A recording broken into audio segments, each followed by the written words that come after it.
అండి.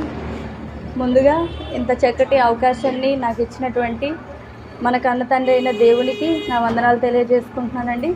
అలాగే మరి ఇక్కడ సంఘాన్ని ఏర్పాటు చేసి ఎంతోమంది ఆత్మల్ని కాయచున్నటువంటి మరి సంఘ కాపరిగా కొనసాగుతున్నటువంటి మరి సహోదరులు చిరంజీవి అన్నయ్యకు కూడా నా హృదయపూర్వకంగా నా వందనాలు తెలియజేసుకుంటున్నాను. ప్రజెంట్ వారు లేరు. అలాగే మరి ఇంతవరకు సభను మరి అధ్యక్షత వహించి ఇంతవరకు మరి చక్కటి పాటలతో మరి మీ అందరి చేత పాడించి చక్కగా దేవునితో మాట్లాడించి ప్రార్థన ద్వారా మరి ఇంతవరకు నడిపించినటువంటి పెద్దలు అంకుల్ గారికి కూడా నా వందనాలు తెలియజేసుకుంటున్నాను. ఓకే అండి. మరి మన పాఠం ఏంటి ఈరోజు? తల్లిదండ్రుల పెంపక లోపం నెరవేరని దేవుని సంకల్పం. అంటే తల్లిదండ్రుల పెంపక లోపం ఎవరిని పెంచే విషయంలో లోపంగా కనిపిస్తుంది ఇక్కడ? తమ పిల్లల్ని. అవునా కాదా? తల్లిదండ్రులైన వాళ్ళు తమకు ఇచ్చిన గర్భఫలాలైన పిల్లలకి పెంచే విషయంలో లోపం ఉండడం వల్లే ఈరోజు దేవుడు అనుకున్న ఆ సంకల్పం నెరవేరకుండా పోయింది. అవునా? అందుకే ఈరోజు మన యూనివర్సిటీ నుంచి ఈ పాఠాన్ని కూడా మరి రాయడం జరిగింది. ఏంటి? తల్లిదండ్రుల పెంపక లోపం నెరవేరని దేవుని సంకల్పం. అంటే తల్లిదండ్రులే కారకుల దేవుని సంకల్పాన్ని నెరవేరకుండా ఉండడానికి ఒకసారి ఆలోచన చేద్దామండి ఈ పాఠం ద్వారా. మరి మన భారతదేశంలో కానివ్వండి, ఏ ఇతర దేశాల్లో అయినా కూడా ఎక్కువగా మరి ఈ యొక్క దేశం వారి యొక్క దేశాలు వారి యొక్క పురోగభివృద్ధికి కారకులు ఎవరు అని అంటారు? యువత కదా. యవ్వనస్తులు యువత అని కోరుకుంటారు కదా. మరి మంచి భవిష్యత్తు కావాలి అని అనుకున్నా, లేదంటే చెడిపోవాలనుకున్నా కరెక్ట్గా నిర్ణయం ఎక్కడ తీసుకోవాలండి? యవ్వన దశలో కదా. బాల్య దశలో కాదు, లేదంటే పూర్వ బాల్య దశలో కాదు. మీరు చదువుకొని ఉంటారు. ఏ శైశవ దశలో కాదు, ఏ దశలో కాదు. ఒక మనిషి పాడవ్వాలన్నా బాగుపడాలన్నా ఏ వయసు అంటే యవ్వన వయసు, యువత, నేడున్న యువతరం. మరి ఈ యువతరం వల్లే నేటి బాలలే రేపటి పౌరులు. అలాగే ఈ దేశానికి కూడా మరి అభివృద్ధికి లేదా మన దేశం అభివృద్ధి చెందాలి అంటే యవ్వనస్తులే ప్రాముఖ్యం అని చెప్పి చెప్పుకుంటున్నారు. ఎవరు? మన దేశ నాయకులు కానీ ఎవరైనా. అవునా కదా? ఇక్కడ బాగా రెస్పాండ్ అవ్వాల్సింది ఎవరంటే యూత్. కాబట్టి క్రమశిక్షణగా వినాలని కోరుకుంటున్నానండి. మరి ఈరోజు యూత్ ఎలా ఉన్నారండి? ఈరోజు యూత్ అంతా ఎలా ఉన్నారంటే ప్రతి ఒక్కరి చేతిలో ఏముంటుంది? మొబైల్ ఫోన్ ఉంటుంది కదా. ఈరోజు మొత్తం ఇంటర్నెట్, మరి అంతర్జాలం అంతా కూడా ఒక్క చేతిలోని మనం సమస్తాన్ని చూడగలుగుతున్నాం. మరి దీంట్లో మనం దేన్ని ఎక్కువగా గ్రహిస్తున్నాం? చెడునా మంచినా? చాలా చెడువే విస్తారంగా ఉంది, కానీ మనసుని బాగు చేసేది ఇంటర్నెట్లో చాలా తక్కువ.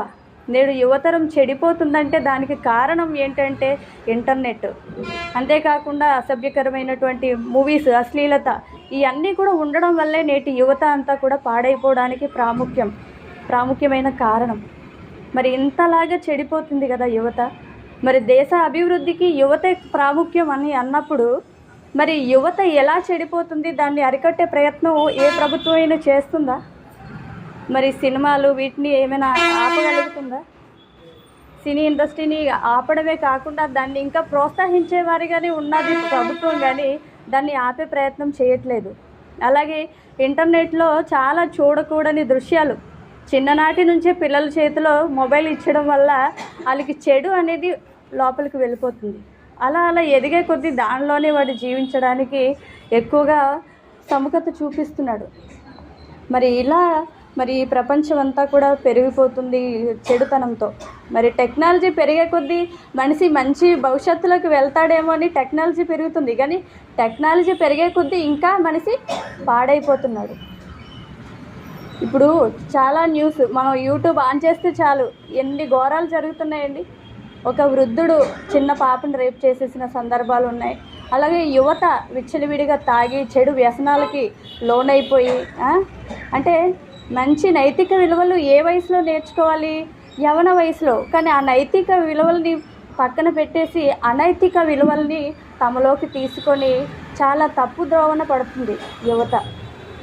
మరి అలా ఉంటూ చివరికి తన ఆరోగ్యాన్ని రకరకాల చెడు వ్యసనాల ద్వారా అనారోగ్య పాలైపోయి చనిపోయి నిత్యాగ్ని దండనకు వెళ్ళిపోయే పరిస్థితి నేడు మనం చూడగలుగుతున్నాం. అంటే ప్రతిరోజు న్యూస్ చూడండి, ఒక తల్లిని చంపేసింది రీసెంట్గా కదా, ఒక ప్రియుడిని ప్రేమించింది వెళ్ళిపోయింది, తీరం వస్తే నువ్వు ఇంకా వయసులో రాలేదమ్మా, 10th క్లాస్ ఆ పాప, ఇంకా నువ్వు వయసుకి రాలేదు, ఇప్పుడే నువ్వు ఇలా వెళ్ళిపోతే ఎందుకని ఇంటికి తీసుకొచ్చిన తర్వాత సొంత తల్లిని సుత్తితో కొట్టి చంపేసిన మరి కూతురు ఉంది. అలా ఎంతోమంది పిల్లలు వాళ్ళ ఇష్టాన్ని నెరవేర్చకపోతే తల్లిదండ్రుల్ని చంపేసేంత మరి భయంకరమైన స్థితికి దిగజారిపోతుందంటే కారణం మరి ఇక్కడ ఎవరి లోపం? తల్లిదండ్రుల పెంపకంలోనే కదా లోపం కనిపిస్తుంది. చిన్ననాటి నుంచి దైవజ్ఞానంలో పెంచితే ఇప్పుడు మీకు మీ తల్లిదండ్రుల పట్ల మీకు ఎలా ఉంటుంది? దేవుని జ్ఞానం నేర్చుకున్న మీకు ఏమనిపిస్తుంది? మా తల్లిదండ్రులకి మేము మంచి పేరు తీసుకురావాలి అనే ఒక ఆలోచనలో మనం నడుచుకుంటాం చిన్ననాటి నుంచి దేవుడి జ్ఞానంలో కనుక మనం ఎదిగితే. కానీ మరి అన్యులకి అలాంటివి ఉన్నాయా? ఏదో పెంచడం అంటే పెంచడం, మరి కుటుంబాన్ని సాకడం అంటే సాకడం అంతవరకే. కానీ పిల్లల్ని ఎలా కంట్రోల్ చేయాలి, ఏ విషయంలో చెడిపోతున్నారు, ఎక్కడి నుంచి పిల్లల్ని మంచి దారిలో నడిపించాలి అనే అవగాహన లోకంలో ఉన్నవారికి ఉందా అండి? లేదు. కాబట్టే మనం ఎక్కువగా మంచి కంటే చెడువే ఎక్కువగా సోషల్ మీడియాలో ప్రతిరోజు న్యూస్, ఏదో ఒక న్యూస్, ఎవరినో చంపేయడములో, ఎవరినో రేప్ చేసేయడమునో, ఇలాంటి అత్యాచారాలు అనేది మనం వింటూనే ఉన్నాం.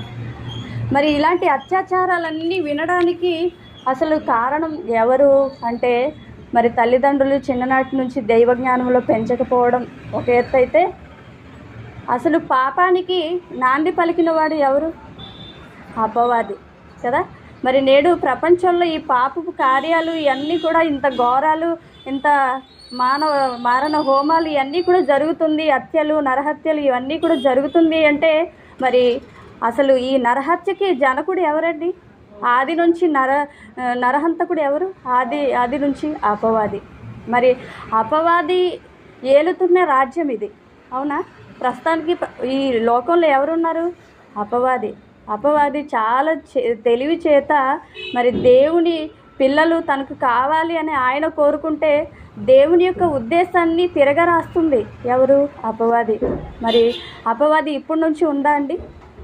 ప్రారంభం నుంచి ఆది తల్లిదండ్రులైన ఆదాము అవ్వల నుంచే ఉన్నారు.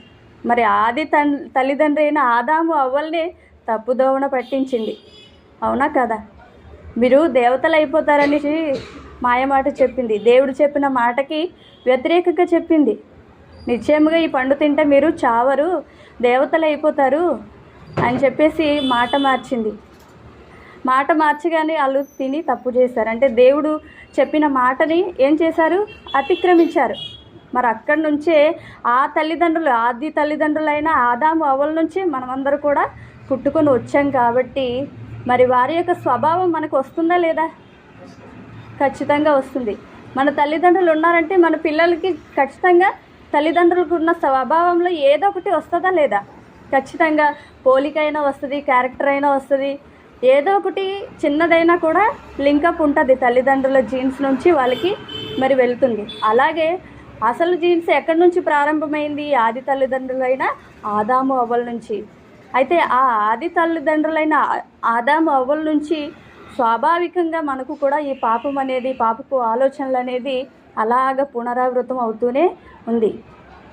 అందుకని ఈరోజు చాలా ఘోరాలు, నేరాలు, మరి నరహత్యలు, మానభంగాలు, ఇంతటి నేరాలన్నీ కూడా జరగడానికి కారణం మరి ఎవరు అంటే మరి ఆది నుంచి నరహంతకుడైనటువంటి అపవాది.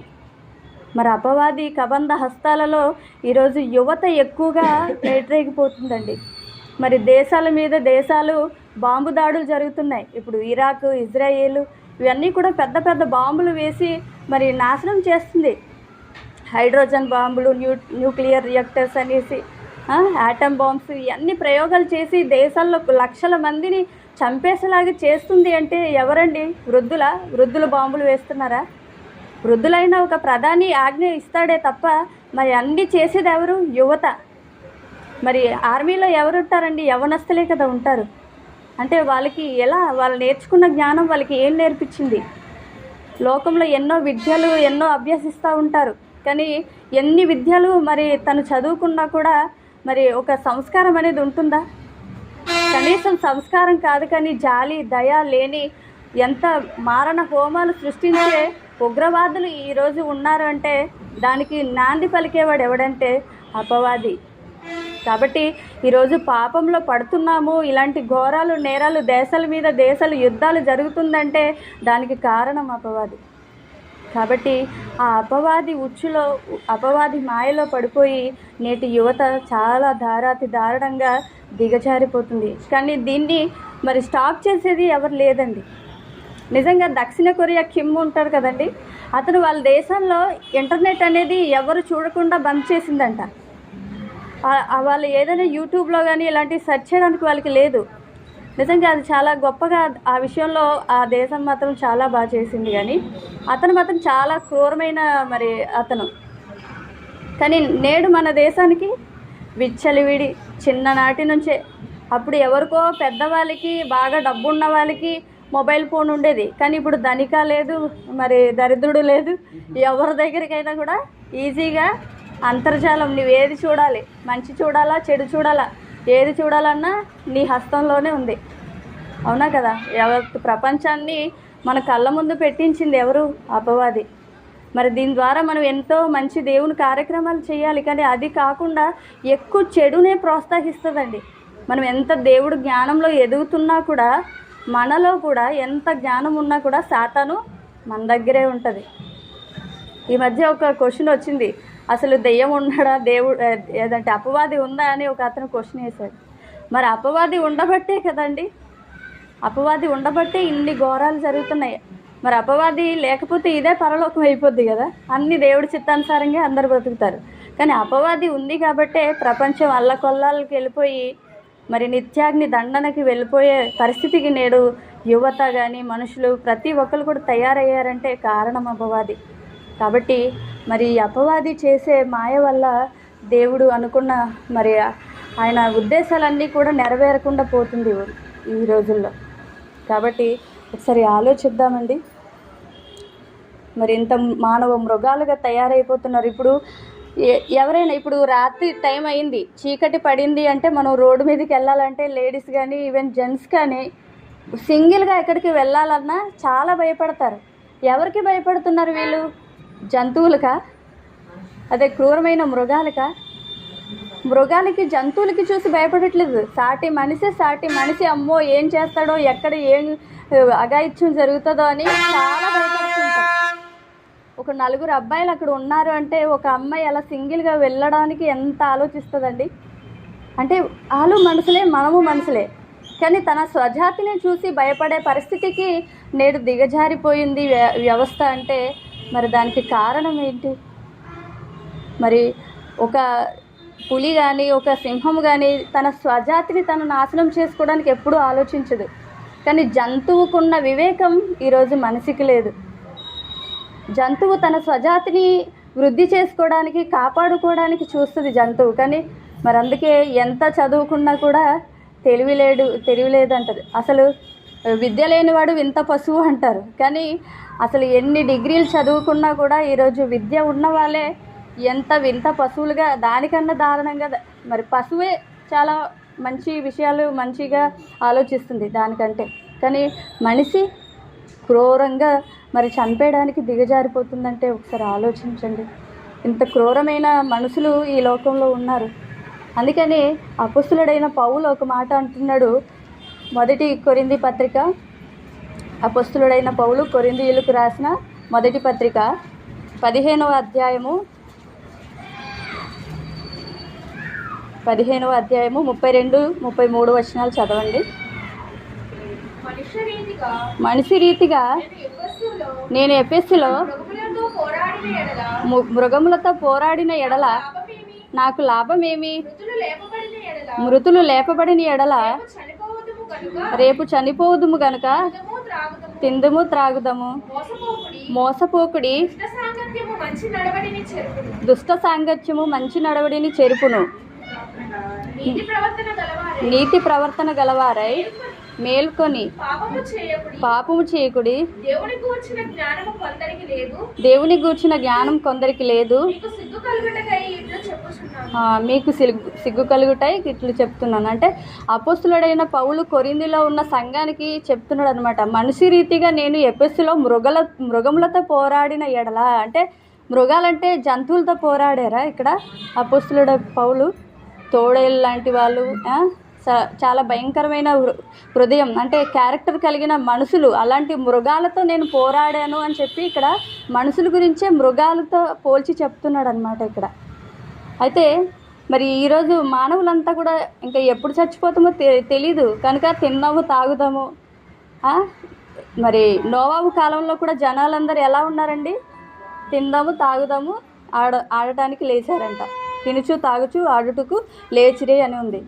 అంటే ఈరోజు యేసుక్రీస్తు వచ్చే కాలంలో కూడా నేడు జనాభా ప్రపంచ మానవాళి ఎలా ఉన్నారంటే తినడం తాగడం గెంతలేయడం వీటి మీదే ఉంది. అంతేకాకుండా వీటన్నిటిని కూడా చూసి మీరు మోసపోకండి, దుష్ట సాంగత్యము మంచి నడవడిని చెరుపును. అంటే నేడు యువత ఎక్కువగా ఎక్కడ కనిపిస్తారండి? క్లబ్బుల్లో, పబ్బుల్లో కదా, ఎక్కువ సినిమా థియేటర్స్లో, ఇలాంటి ఉండకూడని ప్రాంతాలలో యువత కనిపిస్తున్నారు నేడు.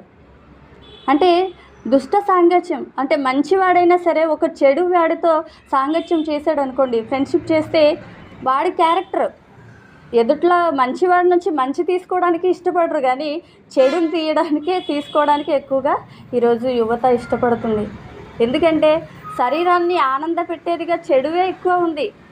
చెడు ఒక మంచి మాట చెప్తాను రండి అంటే ఎవరైనా వింటారా? రారా సినిమాకి వెళ్దాం, రారా మందు వేద్దాం, రారా దమ్ము కొడదాం అంటే ఖచ్చితంగా యూత్ చాలా గుంపులుగా కూడుకొని వాళ్ళకి నచ్చినట్టుగా వాళ్ళు చేస్తూ ఉంటారు.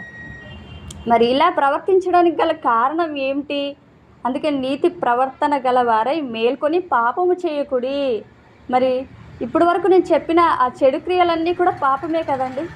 కాబట్టి పాపం చేయకుడి. దేవుని గూర్చిన జ్ఞానము కొందరికి లేదు. అంటే దేవుడు గూర్చిన జ్ఞానం వాళ్ళకి ఉంటే ఇలాంటి క్రియలు చేస్తారా? మరి దుష్ట సాంగత్యం చేస్తారా? దేవుడి యొక్క వాక్యం వాళ్ళకి తెలియకపోవడం వల్లే, మరి తల్లిదండ్రులైన వాళ్ళకి దేవుని యొక్క జ్ఞానంలో పెంచకపోవడం వల్లే వాళ్ళు దుష్ట సాంగత్యం చేసి చెడిపోయే మరి స్థితికి దిగజారిపోతున్నారు. అంటే ఒకసారి ఆలోచించండి, మరి దేవునికి చోటు ఇవ్వకపోతే ఎలా ఉంటుంది వ్యవస్థ? ఒకసారి రోమపత్రిక 1వ అధ్యాయం 28వ వచనం చూడండి. రోమపత్రిక 1వ అధ్యాయం 28వ వచనం, 28 నుంచి 32 వరకు చదవండి. మరియు వారు తమ మనసులో దేవునికి చోటియ్యనొల్లకపోయిరు గనుక చేయరాని కార్యములు చేయుటకు దేవుడు భ్రష్ట మనస్సును వారికి అప్పగించెను. అట్టి వారు సమస్తమైన దుర్నీతి చేతను, దుష్టత్వము చేతను, లోభము చేతను, ఈర్ష్య చేతను నిండుకొని మత్సరము, నరహత్యయు, కలహము, కపటము, వైరమని వాటితో నిండిన వారై కొండగాండ్లను, అపవాదకులను, దేవద్వేషులను, హింసకులను, అహంకారులను, బింకములాడువారును, చెడ్డవాటిని కల్పించువారును, ఓకే అమ్మా ఆపేసా.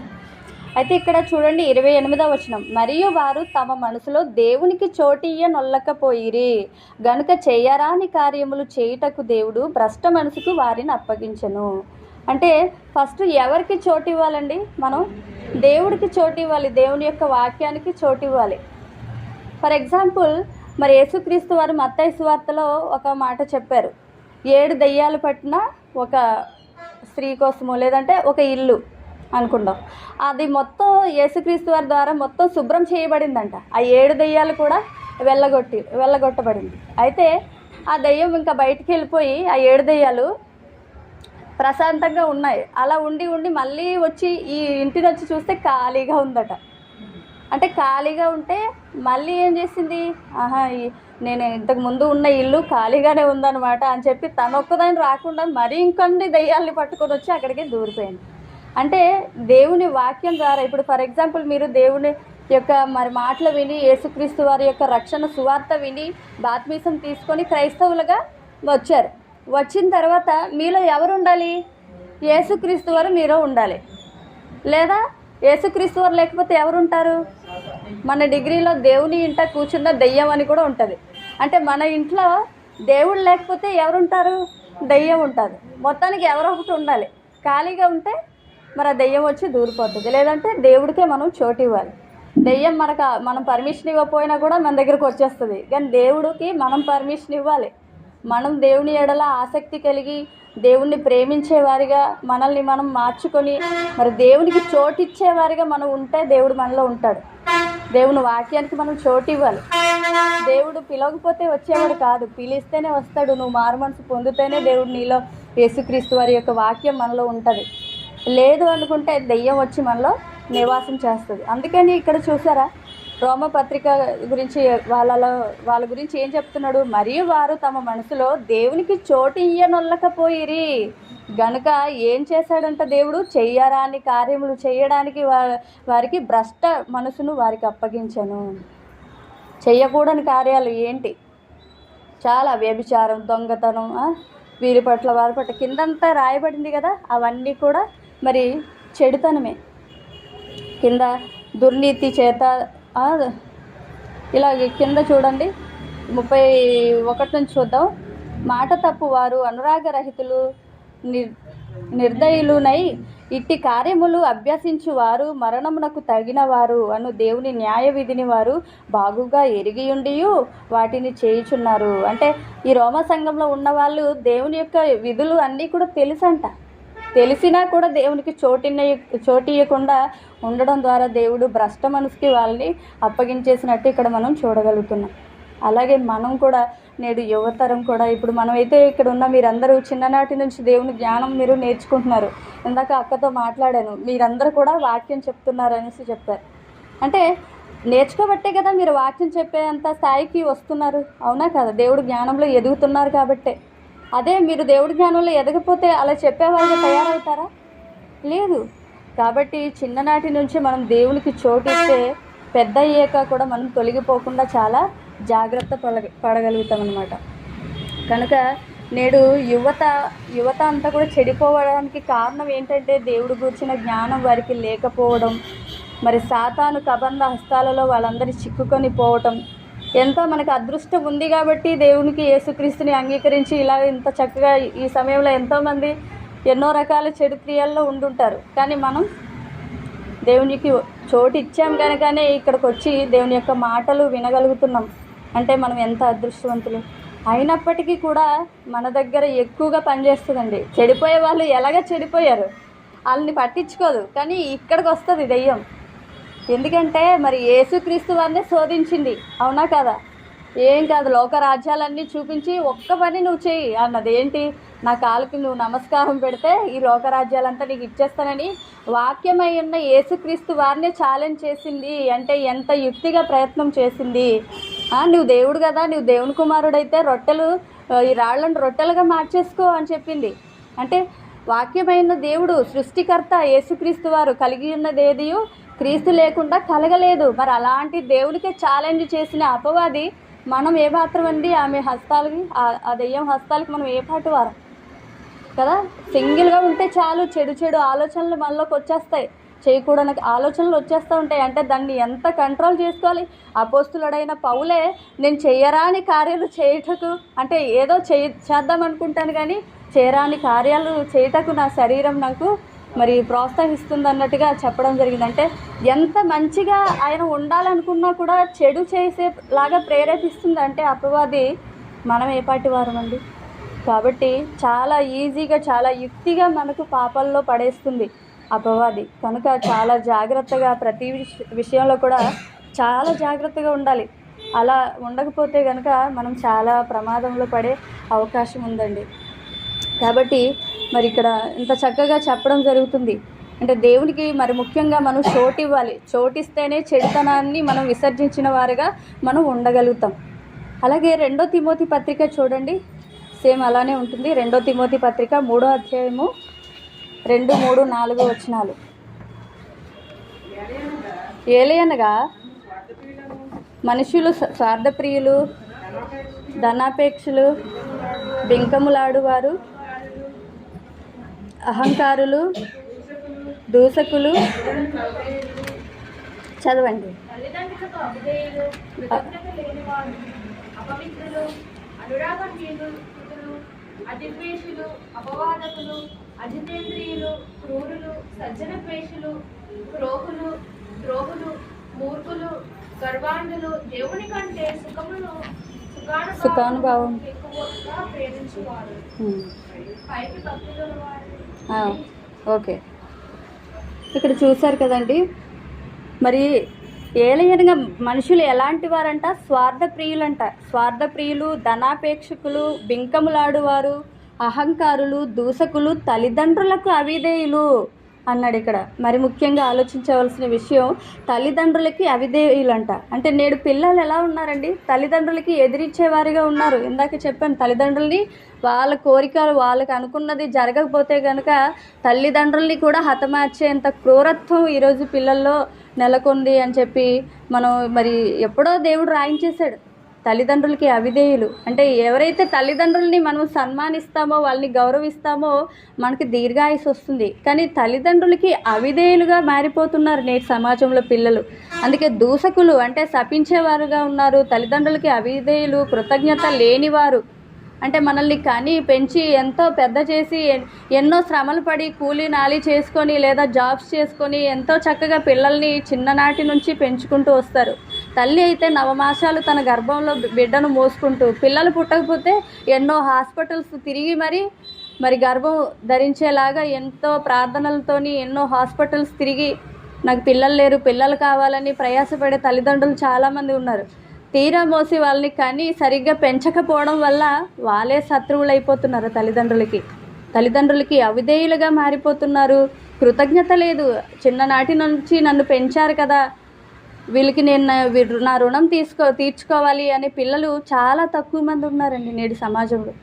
పెళ్ళయిందంటే చాలు పెళ్ళం మాటలు విని తల్లిదండ్రులకి నిర్లక్ష్యం చేసిన వాళ్ళు ఎంతోమంది ఉన్నారు. నేడు మరి వృద్ధాశ్రమాలకు వెళ్ళి చూస్తే మరి పిల్లల యొక్క నిర్లక్ష్యం వల్లే కదండి వాళ్ళు అక్కడ మగ్గిపోతున్నారు. ఎంతోమంది తన పిల్లలతోని తన మనవలతో ఆడుకోవాలి, ఆలన పాలన చేసుకుంటూ మాకు ఇంత ముద్ద పెడితే ఏ మూలన చచ్చేంత వరకు బ్రతుకుతామని వాళ్ళు ఎంత ఆశపడుతుంటారు. కానీ వాళ్ళ ఇంటికి వచ్చి ఆ కోడలు బుద్ధి లేదంటే ఆ కొడుకు బుద్ధి ఏదో బాలేక మరి తల్లిదండ్రులు ఎంతో వేదన పడుతున్నారు ఈరోజు. అంటే దేనికి ఇదంతా కారణం ఏంటి? ఆ వేదనకు కారణం ఏంటి? వాళ్ళు దేవుళ్ళను ఉండకపోవడం, వాళ్ళకి దేవుని అడుగుజాడల్లో చిన్ననాటి నుంచి వాళ్ళ పిల్లలకి నేర్పించకపోవడం. ఈరోజు లోకంలో బ్రతకడమే ప్రాముఖ్యం అనుకుంటున్నారు.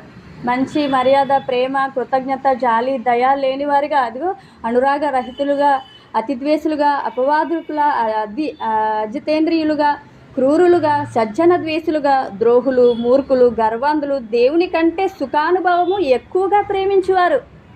దేవుడి కంటే సుఖం ఎవరికైనా ఉంటుందా అండి? దేవుడు ఎంత సుఖంగా ఉంటాడండి పరలోకంలో. కానీ ఆయన మన పట్ల ఆలోచనలు పెట్టుకొని ఎంతో బాధపడుతుంటారు. కానీ అతని కంటే కూడా సుఖానుభవం, దేవుడి కంటే సుఖంగా నేను ఉండాలి అనుకునే వాళ్ళు ఉన్నారంట మరి ఈ లోకంలో. అంటే ఒకసారి ఆలోచించండి. అలాగే ఎక్కువగా సుఖానుభవాన్ని, దేవుడి కంటే ఎక్కువగా సుఖానుభవాన్ని ప్రేమించేవారుగా, పైకి భక్తి గలవారుగా ఉంటారంట. గలవారి వలె ఉండి దానిని శక్తి ఆశ్రయించు వారునే ఉన్నారు.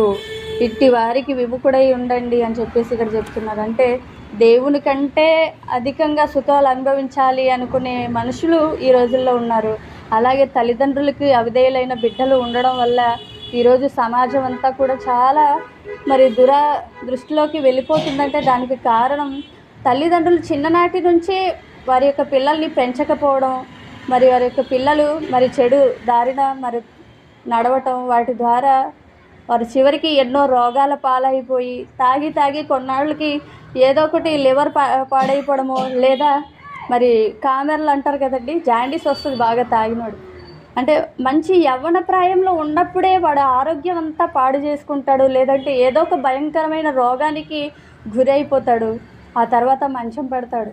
అంటే తనకి దేవుడిచ్చిన ఆయుష్కాలాన్ని ముందే చెడు కార్యక్రమాల ద్వారా, అందుకే నీ కాలానికి ముందుగా నీవేలా పోతావు అని చెప్పి మనం ప్రసంగి గ్రంథంలో చూడగలుగుతాం.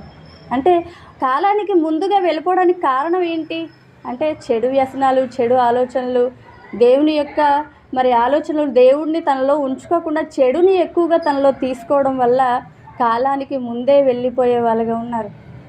చెడక మనిషికి బుద్ధి రాదన్నట్టు మంచం పట్టిన తర్వాత తను చేసిన క్రియలకి కుమిలి కుమిలి ఏడ్చే వాళ్ళు ఉన్నారండి. నేను ఎంత చెప్పినా వినలేదు నా పిల్లలు, అప్పుడు దేవుడు గుర్తొస్తాడు. ఆరోగ్యం ఉన్నంత వరకు దేవుడు గుర్తురాడు. మనిషికి చెడిపోయిన తర్వాతే దేవుడు గుర్తొస్తాడు. అప్పుడు బ్రతుకు జీవుడా అని చెప్పి ఎంత ప్రార్థన చేసినా సుఖం లేదు. అంటే వాళ్ళు వాళ్ళ కోసం బాధపడి, వాళ్ళ ద్వారా పిల్లల్ని ఆధారపడి మేము ముసలైపోతే వీలే కదా నన్ను చూసుకోవాలి అనే ఆలోచనతో ఉన్న తల్లిదండ్రులు, అమ్మో మాకంటే ముందే మా పిల్లలే పోయేలాగా ఉన్నారని వాళ్ళు బాధపడి, అంటే ఒక చెడు వ్యసనం ద్వారా ఇరువురికి బాధే. చెడిపోయిన వాడికి బాధే, కన్న తల్లిదండ్రులకి బాధే.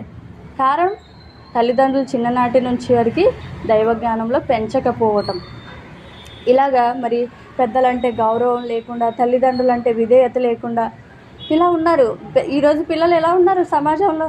పెద్దలైతే గౌరవం లేదు, ఇలా గుద్దుకొని వెళ్ళిపోతారు, కనీసం నమస్కారం పెట్టరు, ఏం చేయరు. అలా ఉన్నారు ఈరోజు పిల్లలు. ఈవెన్ స్కూల్స్లోకి వెళ్తే కూడా మరి విదేశాల గురించి మనం ఆలోచిస్తే మరి పిల్లలకి దండించకూడదంట. మనం పాశ్చాత్య దేశాలు అంటే మన వేరే కంట్రీస్లోకి వెళ్ళిపోతే పిల్లలకి మరి తల్లిదండ్రులైన వాళ్ళు ఏదైనా గద్దిస్తే డైరెక్ట్గా మరి పోలీస్ కేసు వేసేయడమే, వచ్చి తల్లిదండ్రులు అంటే పిల్లల్ని గద్దించకూడదంట. పిల్లల్ని గద్దిస్తే ఖచ్చితంగా తల్లిదండ్రులకి శిక్ష పడుతుందంట. మరి ఇలాగా ఉంటే సమాజం ఏమైనా బాగుపడుతుందండి? పిల్లలు గద్దించకపోతే బైబిల్లో ఎన్నో వాక్యాలు మనం ముందుకెళ్ళి ఆలోచిద్దాం. మరి తల్లిదండ్రుల యొక్క గద్దింపు, దేవుని యొక్క గద్దింపు మాటల వల్లే తను సక్రమమైన మార్గంలో నడవగలుగుతాడు. అంతేగాని పిల్లల్ని శిక్షించకూడదు. ఈరోజు మన ఇండియాలో కూడా టీచర్ కొట్టేసిందని కేసు పెట్టడం, తన జాబును తీయించడం, ఇలాంటివి చాలా జరుగుతుంది. అంటే ఈరోజు స్కూల్స్లో పిల్లలతోటి ఈ ఉపాధ్యాయులు అనే వాళ్ళు ఫ్రెండ్లీగా ఉండాలట. అలాంటివి వచ్చాయి. ఫ్రెండ్లీగా వాళ్ళతో కలిసిమెలిసి ఉండాలి తప్ప వాళ్ళకి శిక్షించకూడదు, దండన చేయకూడదు. కాబట్టి ఈరోజు ఒక కాలేజ్లో అయితే మొత్తం టోటల్ ఫెయిల్ అట, ఒక్కడు కూడా పాస్ అవ్వలేదు. అంటే కారణం ఏంటి? దండన లేదు.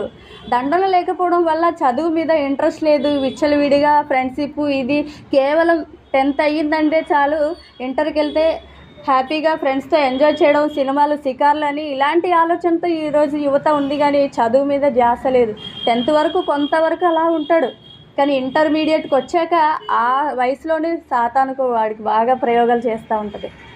కాబట్టి చాలా కాలేజెస్లో మరి 2-3 పాస్ అయిన సందర్భాలు ఉన్నాయి. పాడేరు అటువైపు, మాది పాడేరండి, అటువైపు ఒక కాలేజీలో అయితే మొత్తం 0 అంట. అంటే ఒక్కడు కూడా పాస్ అవ్వలేదు. దేనికి? లెక్చరర్స్ గద్దించకూడదు, టీచర్స్ గద్దించకూడదు. మరి గద్దించకపోతే వాడికి చదువు ఎలాగ వస్తుంది? గద్దిస్తేనే కదా, భయపడితేనే కదా వాడు చదువు మీద ఆసక్తి పెంచుకుంటాడు. మరి అలా గద్దింపు లేకపోవడం వల్ల చదువు మీద పక్కన పెట్టేసి సోది ఎక్కువైపోయి టీచర్స్ వాళ్ళ మొత్తం ఫ్రెండ్షిప్ ఇలా భుజాలు వేసుకొని నడుచుకుంటూ వెళ్తారు. అలాంటి వ్యవస్థ ఉంది ఈరోజు. కానీ మా కాలంలో అప్పుడు చదువుకునేటప్పుడు టీచరు క్లాస్కి వస్తుందంటే ఒక్కొక్కరికి ఇది వచ్చేస్తుంది. అంత భయం భక్తితో ఉండేవాళ్ళం. నిజంగా టీచర్ అంటే చాలా భయం. కానీ ఒక 10-20 సంవత్సరాల క్రితం నుంచి ఇలా తయారైందండి. అసలు స్కూల్స్లో కూడా టీచర్స్ అంటే భయం లేదు, ప్రిన్సిపల్ అయితే భయం లేదు, తల్లిదండ్రులు అయితే విధేయత లేదు, పెద్దలంటే గౌరవం లేదు. ఇలాంటి పిల్లలు తయారవడం వల్ల దాంతోడు ఆ గారాభం ఎక్కువ చేసేస్తున్నారు పిల్లలకి. అతి గారాభం వల్ల పిల్లలు చెడిపోతారు. ఎందుకంటే వాడు ఏదైనా ఒక విలువైన వస్తువు కింద పడేసినా కూడా తల్లిదండ్రులు గద్దించరు, పిల్లడే కదండి అంటాడు. అలా చిన్ననాటి నుంచే వాడికి ముద్దు ఎక్కువ చేస్తే వాడు పెద్ద అయినాక కూడా వాడికి చెప్పడానికి అవకాశం ఉంటుందా? అందుకే పెద్దలు అన్నారు, మొక్కై వంగనిది మానై వంగున అని చెప్పి. మరి చిన్నప్పుడే వాడు వినకపోతే పెద్ద అయితే వింటాడా? చిన్నప్పుడే వాడు ఏ చిన్న కార్యం, చెడు కార్యం చేసినా, ఏది పడేసినా, ఏదైనా అల్లరి చేసినా గద్దించాలి, ఇలా చేయకూడదని. మరి చిన్ననాటి నుంచి గద్దింపు ఉంటేనే ఆడు పెద్ద అయ్యాక కొంచెం మంచి ప్రవర్తన కలిగి ఉంటాడు. కానీ చెట్టులాగా అయిపోతే, దున్నపోతులాగా అయిపోతే వింటాడా? ఇప్పుడు మీరు ఫర్ ఎగ్జాంపుల్ అక్క ఉన్నారు, లేదంటే చిరంజీవి అన్నయ్య ఉన్నారు. వాళ్ళ పిల్లడు చిన్న పిల్లడు, నేను రాగానే మొత్తం ఇదంతా క్లీన్ చేసేసి మొత్తం ఈ ఆరాధనకి సిద్ధం చేస్తున్నాడు. అంటే చిన్ననాటి నుంచి దైవభక్తిలో పెంచడం బట్టే కదా ఆ చిన్న వయసులో ఉండి మొత్తం ఇదంతా క్లీన్ చేసి అన్ని చైర్స్ అన్నీ చక్కబెట్టి సౌండ్ సిస్టమ్ ఆన్ చేసి పాటలు ప్లే చేసి చిన్ననాటి నుంచి ఎంత జ్ఞానం అండి. మరి అలా పెంచాలి పిల్లల్ని. మరి అలా పెంచకపోతే ఎలా పెరుగుతారు? ఆ వయసులో పిల్లలు ఇప్పుడు లోకంలో ఉన్న వాళ్ళు వింటారో చెప్పిన మాట? అస్సలు వినరు. మరి ఏదైనా చిన్నపిల్లలు అనుకరించే దశ తల్లిదండ్రులు ఇప్పుడు తల్లిదండ్రులైన వాళ్ళు చిన్నపిల్లల దగ్గర సలహా తీసుకుంటారండి? ఏదైనా కార్యక్రమం చేయాలి అంటే రారా నాన్న ఇది చేద్దామని చిన్నవాడితో ఒక 10 సంవత్సరాల పిల్లడితో సలహా తీసుకుంటాడా? తీసుకోడు. కానీ తనంతట తాను స్వహాగా తన యొక్క నిర్ణయాలు తీసుకునే దశ ఎప్పుడు వస్తుంది అంటే మరి 16 సంవత్సరాలు దాటి నుంచి తన సొంత ఆలోచించుకొని చేయడం మొదలు పెడతాడు. ఆ వయసులో నేను చెప్తే వింటాడు నా బిడ్డ అంటే అదంతా కూడా అడియాసలే. కాబట్టి చిన్ననాటి నుంచే బాల్యదశ నుంచే మనం దేవుని యొక్క జ్ఞానంలో పిల్లల్ని పెంచాలి. 18 సంవత్సరాలు వచ్చిన తర్వాత నేను పెంచుతానంటే అప్పటికి వాడు బోల్డ్ గెయిన్ చేసేస్తాడు మైండ్లో. ఆడపిల్లలు కానీ మగపిల్లలు కానీ అప్పటికి మొత్తం ఇంటర్నెట్ అన్నీ చూసి మొత్తం అప్పటికి సగం చెడిపోతాడు. అప్పుడు నువ్వు సరిచేద్దాం వంచుదామన్నా వంగదు, అయిపోయాడు వాడు. కాబట్టి వాడిని వంచాలంటే మొక్కగా ఉన్నప్పుడే, చిన్న పిల్లడిగా ఉన్నప్పుడే దేవుడి జ్ఞానంలో, దేవుని యొక్క భీతి భయంలో మనం పెంచాలి. అలా పెంచగలిగితేనే మనకు మరి మంచి పేరు తెచ్చేవారిగా, మనకు ఘనత తెచ్చేవారిగా ఉంటారు. లేదంటే మనకి అవమానం తెచ్చేవారిగా వాళ్ళు ఉంటారు. కనుక మరి కరెంట్ లేదు కనుక త్వరగా ముగించే ప్రయత్నం చేస్తానండి.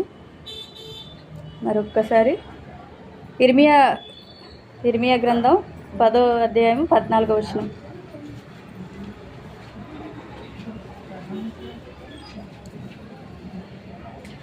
తెలివి లేనివాడు పశుప్రాయుడు అని ఇక్కడ ఉందండి. తెలివి లేనివాడు పశుప్రాయుడు అంటే తెలివి ఉండాలండి. ఇప్పుడు ఒక ఎగ్జామ్, ఇప్పుడు మనం ఒక టీచర్ జాబ్ కొట్టాలన్నా లేదంటే ఒక చిన్న జాబ్ ఏదైనా మన జీవనోపాధి కోసం మనం ఏదైనా కొట్టాలన్నా కూడా మనకి ఏముండాలండి? తెలివి ఉండాలి, ఎక్స్పీరియన్స్ ఉండాలి, లేదంటే క్వాలిఫికేషన్ ఏదో ఒకటి ఉండాలి. ఏదో ఒకటి లేకపోతే, తెలివి లేకపోతే మనకి ఎవడైనా జాబ్ ఇస్తాడా? ఎవరు జాబ్ ఇవ్వరు. మరి తెలివి లేకుండా మనం ఉంటే దేవుడు పరలోకాన్ని ఇచ్చేస్తాడా? తెలివి తక్కువగా మన ఇష్టానుసారంగా ఏదో అలా ఉన్నామంటే, తెలివి లేకుండా ఉంటే దేవుడు పరలోకం ఇవ్వడండి. అందుకే తెలివి లేనివాడు పశుప్రాయుడు అన్నాడు. అంటే పశుప్రాయుడు అంటే ఏంటి? పశువుకి ఎలా ఉంటుందండి? ఒకసారి ఇందాక చెప్పిన విషయాల్లో అయితే కొంతవరకు పశువు నయం మనిషి కన్నా, కానీ పశువుకి అంత జ్ఞానం ఉండదు. ఇందాక మేము ఇలా వచ్చేటప్పుడు రోడ్డు మధ్యలో 2 ఆవులు పడుకొని ఉన్నాయి. మరి బోల్డ్ అన్ని వెహికల్స్ అలా వస్తున్నాయి కానీ మధ్యలో పడుకుంది 2 ఆవులు. తనకి తెలుసా ఏ బండి అయినా వచ్చి మరి తొక్కేస్తుందని తెలుసా? అంటే తెలివి లేదు, జంతువుకి తెలివి లేదు కాబట్టి మధ్య రోడ్లో ఇటు అటు మధ్యలో పడుకుంది. ఆ వచ్చిన బస్సులు కూడా దాన్ని ఇలా క్రాష్ చేసుకుంటూ సైడ్ అవుతూ వెళ్తున్నాయి.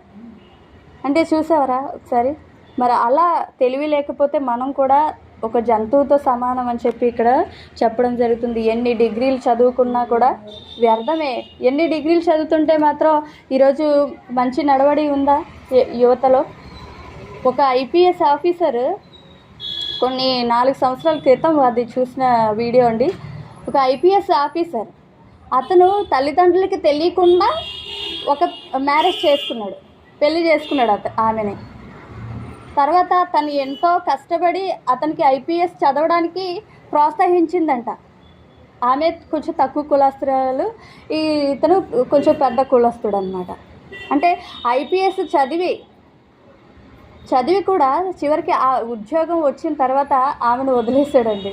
మా తల్లిదండ్రులు నువ్వు చిన్న జాతి కాబట్టి నిన్ను ఒప్పుకోరు, కాబట్టి నేను మా ఇంటికి తీసుకెళ్ళడానికి నాకు అవ్వదు, కాబట్టి నువ్వు వేరే పెళ్లి చేసుకో, నాకు కుదరదు అనేసి అన్నాడంట. అంటే ఐపీఎస్ అంటే Indian police service, IAS Indian administrative service, ఇంత పెద్ద చదువులు చదివి కూడా వాళ్ళకి ఏం లేదండి, జ్ఞానం లేదు, తెలివి లేదు, చాలా మూర్ఖంగా ప్రవర్తిస్తున్నారు. నలుగురికి మంచి చేసే ఒక పొజిషన్లో అంత జాబ్ వచ్చిన తర్వాతే అతను ఇలా చేశాడంటే ఆమె మొత్తం కేసు పెట్టిందండి. కేసు పెట్టగానే మొత్తానికి ఆ జాబ్లో కూడా అతనికి తీసేసి ముందు ఈ సమస్య క్లియర్ చేస్తే నువ్వు ఇందులోకి కొనసాగొచ్చు అని చెప్పేసి తీర్పిచ్చింది కోర్టు. అంటే ఒకసారి ఆలోచించండి. ఏదో డిగ్రీలు చదివేస్తే, పీజీలు చదివేస్తే, మొత్తం ఐపీఎస్ ఐఏఎస్ చదివేస్తే తెలివి ఉంటుందని అనుకోవడం అవివేకం.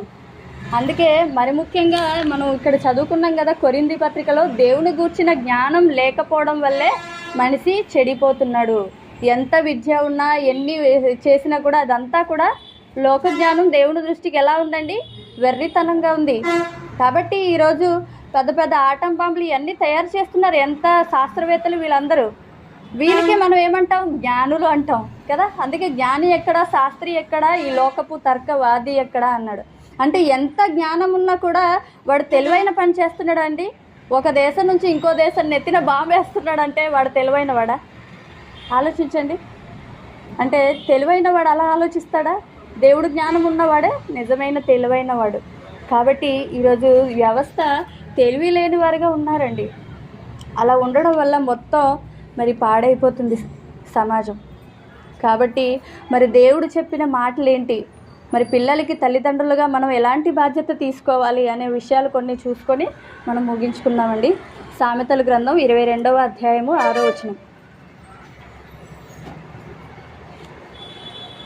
బాలుడు నడవవలసిన త్రోవను వానికి నేర్పుము, వాడు పెద్దవాడైనప్పుడు దాని నుండి తొలగిపోడు.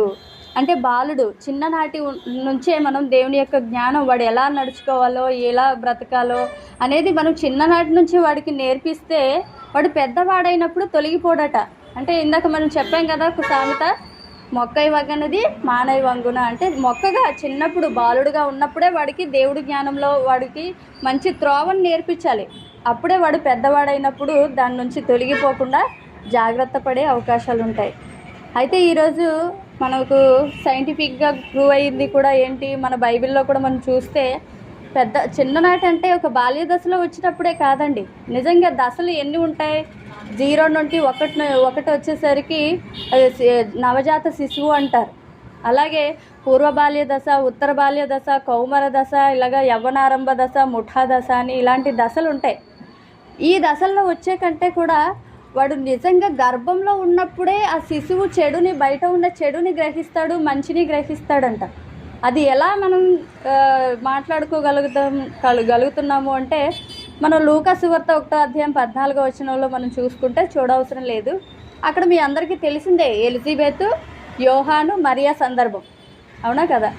ఎలిజబెత్ మరి గర్భవతిగా ఉందని చెప్పి సంతోషించి మరియా తన దగ్గరికి వెళ్ళినప్పుడు మరియా యొక్క 100వ వచనం వినగానే ఎలిజబెత్ గర్భంలో ఉన్నటువంటి మరి యోహాను గంతులు వేసినట్టుగా ఉంది.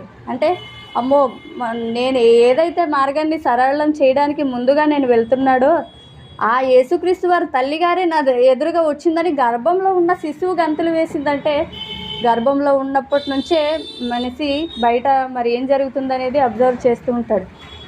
కాబట్టి గర్భవతులుగా ఉన్న తల్లిదండ్రులు దెబ్బలాడుకోవడం ఇలాంటివి చేయకూడదండి. చెడు మాటలు, చెడు ఆలోచనలు, ఎక్కడ గొడవలు జరుగుతున్నది, లేదంటే చూడకూడని సీరియల్స్, ఇలాంటి సినిమాలు అసలు చూడకూడదు. ఎందుకంటే గర్భంలో ఉన్న శిశువు అదంతా కూడా గ్రహిస్తుంది. దాని యొక్క ప్రభావం ఆ బిడ్డ మీద పడుతుంది. ఆ చెడు యొక్క ప్రభావం, మంచి యొక్క ప్రభావం బిడ్డ మీద పడుతుంది. కాబట్టి పెద్దవాడు అయిన తర్వాత ఏదో ఒక అవలక్షణాలు వాళ్ళ నుంచి మనం వినకూడదు, చేయకూడదు చూస్తాం మనం. కాబట్టి శిశువు గర్భంలో ఉన్నప్పటి నుంచే తల్లిదండ్రులైన వాళ్ళు జాగ్రత్త పడాలి దీని గురించి ఆలోచిస్తూ. కానీ ఇక్కడ రాయించాడు, బాలుడు నడవవలసిన త్రోవలో వాడిని నేర్పించండి, వాడు పెద్దవాడిన తర్వాత తొలగిపోడు అని చెప్పి ఇక్కడ మనం చూడగలుగుతున్నాం. అంటే ఈరోజు మరి టీవీల్లో, ఇలాంటి వార్తాపత్రికల్లో వీళ్ళందరూ కూడా కొన్ని మనం చిన్న చిన్న షార్ట్స్, యూట్యూబ్లో షార్ట్స్ చూస్తూ ఉంటాం, చూసారా? నార్త్ అంటే ఫారెన్ కంట్రీస్ వాళ్ళందరూ కూడా పిల్లలకి మందు సీసా ఇలా మూతి దగ్గర పెడతా ఉంటారు. అంటే వాటర్ బాటిల్ ఇస్తే లాక్కోడు, మందు సీసా ఇస్తే లాక్కుంటూ ఉంటాడు. చూసారా లేదా వీడియో? అంటే చిన్ననాటి నుంచి పిల్లలకి అలాంటివి చేస్తున్నారు. అంటే దమ్ము కొట్టడం, అంటే సిగరెట్ కాల్చడం, ఇలాంటివి కూడా చిన్నపిల్లలకి జోక్గా, ఒక ఫన్నీగా వీడియోస్ చేయిస్తూ ఉంటారు. అంటే చిన్ననాటి నుంచి ఆ చెడుని వాడికి పరిచయం చేస్తున్నాడు తల్లిదండ్రులైన వాళ్ళే. అందుకే తల్లిదండ్రుల పెంపక లోపం నెరవేరిన దేవుని సంకల్పం అని. ఎందుకు? తల్లిదండ్రులే కొన్ని చెడుకి మరి ప్రోత్సహించే వారిగా ఉన్నారండి ఈరోజు సమాజంలో. కాబట్టి మనం ఒకసారి ఇక్కడ చూద్దామండి. కీర్తనల గ్రంథం 106:37 వచనంలో, మరియు వారు తమ కుమారులకు, తమ కుమార్తెలకు దెయ్యాలకు బలిగా అర్పిస్తారు అని ఉంది ఇక్కడ. అంటే కుమారులు కుమార్తెలకి దెయ్యాలకి బలి అర్పిస్తారంట. అంటే దెయ్యాలకు బలి అర్పించడం అంటే అపవాది ఏదైతే చెడు క్రియలకి మనం ఏదంటే చేయిస్తుందో అంటే లోకంలో వదిలివేస్తే అది మరి దెయ్యానికి బలి అయిపోయినట్టే కదండి వాళ్ళు, అవునా కదా, దెయ్యానికి బలి అయిపోయినట్టే. అలాగే యోబు గ్రంథం 21:11 మనం చూస్తే వారు తమ పిల్లలను మందలుగా బయటికి పంపుదురు, వారి పిల్లలు నటనము చేయుదురు అని ఉంది.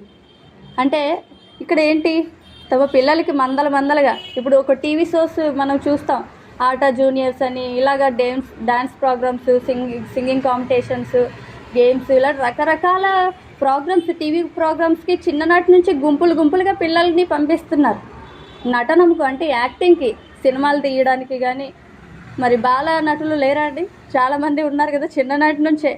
చిన్న పిల్లలు, చిన్న పాప చిన్న బాబు, చిన్ననాటి నుంచి లవ్, అవునా. మనం ఒక సినిమా చూస్తుంటాం, తూనీగా అని ఒక పాట.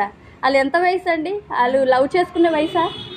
చిన్ననాటి నుంచి లవ్ అంటే ఇలా పట్టుకుని ఇలా విడిపోయినట్టు, చిన్ననాటి నుంచి ప్రేమించుకునేలాగా చూపిస్తున్నారు. అంటే ఒక అలా చెడు నడిచించేలాగా వాళ్ళు అలాంటి నటన చేయడానికి, సినిమాల్లో ఇలాంటి వాటిలో నటన చేయడానికి తమ పిల్లల్ని గుంపులుగా మందలుగా ఇక్కడ పంపిస్తారు అని చెప్పి ఇక్కడ చెప్పడం జరుగుతుంది.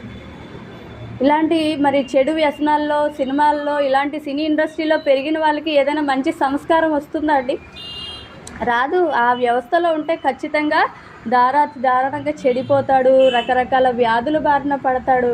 క్యాన్సర్ అని, HIV ఎయిడ్స్ అని, లివర్ ప్రాబ్లమ్స్ అని, ఇలాంటివన్నీ వస్తాయి. అక్కడికి వెళ్తే మొత్తం టోటల్ చెడే. మంచి ఏదైనా ఉంటుందా అండి?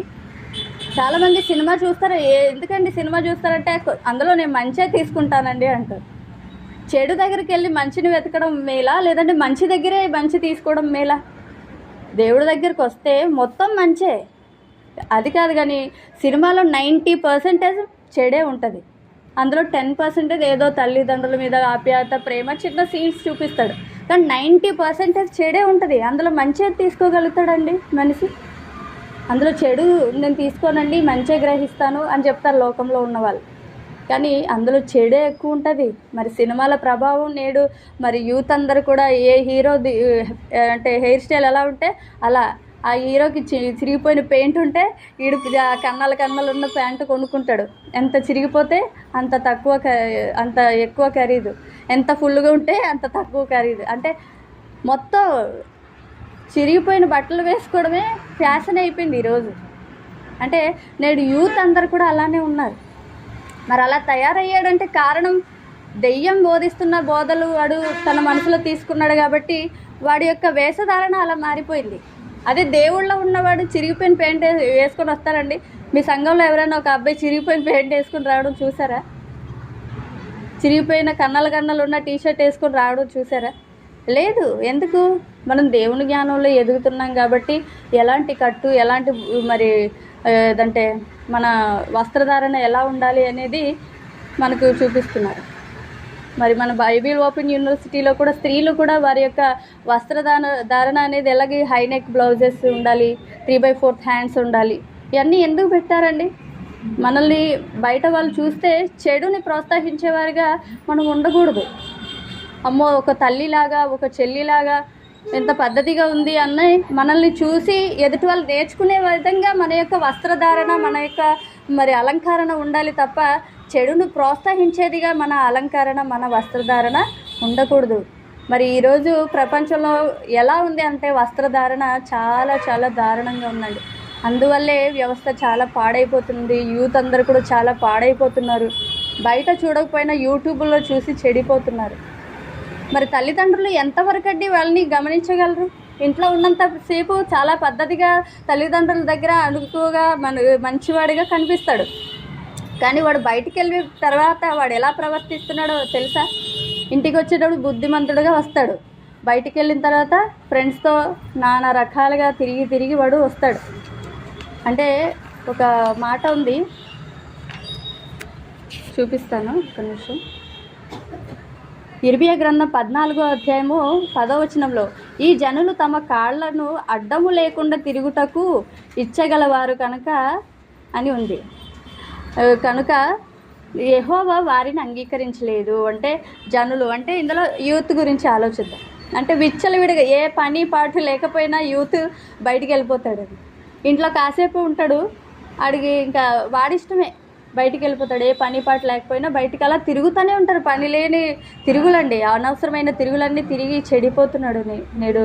మరి యూత్ అందరూ కూడా, లేడీస్ కానీ జెంట్స్ కానీ ప్రతి ఒక్కరు ఇలా చెడిపోవడానికి గల కారణం ఏంటి అంటే వారి యొక్క చెడు నడత అండి. అందుకని సామెతల గ్రంథం మీరెవరు చదవద్దు, నేనే చదివి చెప్పేస్తాను.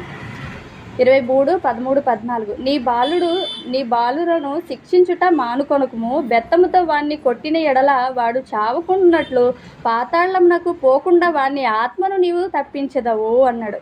నీ బాలులను శిక్షించుట మానుకొనకు అన్నాడు. అంటే మనం పిల్లల్ని ఖచ్చితంగా శిక్షించాలి, గద్దించాలి. అంటే వాడు చావకుండానట్లు అన్నాడు. ఏ విధమైన చావండి? ఏ తల్లిదండ్రి అయినా పిల్లలు చచ్చిపోయేంత వరకు కొడతారా? అలా చచ్చిపోయినంత వరకు కొట్టుమని ఇక్కడ కాదు. ఏది చెప్తున్నాడు? చావకుండునట్లంటే రెండవ మరణం గురించి చెప్తున్నాడండి ఇక్కడ. రెండవ మరణం ఏంటి? ఈ శరీరంతో చనిపోవడం అనేది మొదటి మరణం అయితే, ఆత్మ నరకాగ్నికి వెళ్ళిపోవడం రెండవ మరణం. కాబట్టి ఇప్పుడే నీ పిల్లల్ని శిక్షిస్తే వాడు నరకానికి వెళ్ళడానికి కూడా మీరు తప్పిస్తారు అని చెప్పి ఇక్కడ పాతాళంనకు పోకుండా వాని ఆత్మని నీవు తప్పించదవు అన్నాడు.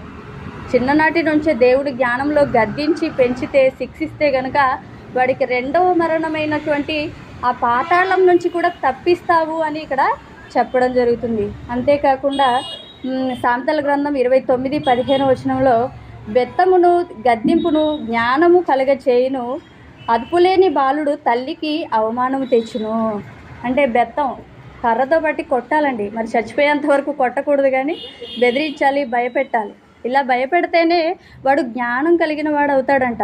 అలా అయితేనే మరి అలాంటి అదుపు లేని బాలుడు అంటే ఏం చేస్తాడు?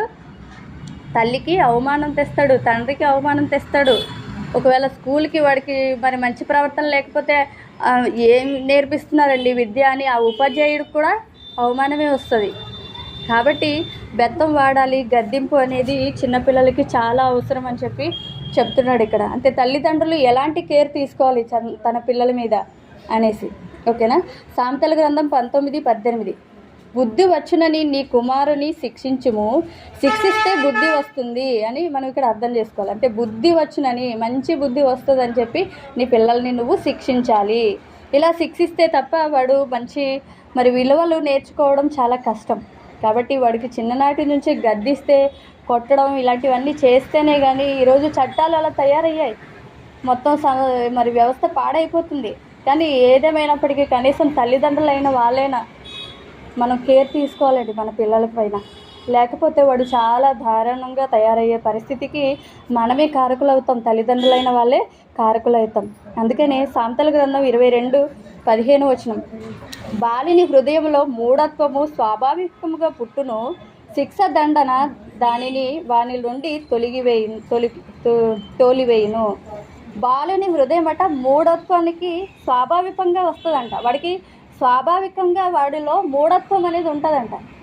అంటే స్వాభావికంగా ఎలా అయితే ఆది తల్లిదండ్రులైన ఆదాము అవ్వల నుంచి చెడు అనేది మనలోకి వచ్చిందో, అలాగే బాలుని హృదయం అంట మూఢత్వం అంతా కూడా స్వాభావికంగా వాడికి ఎప్పటి నుంచో ఉంటుందంట.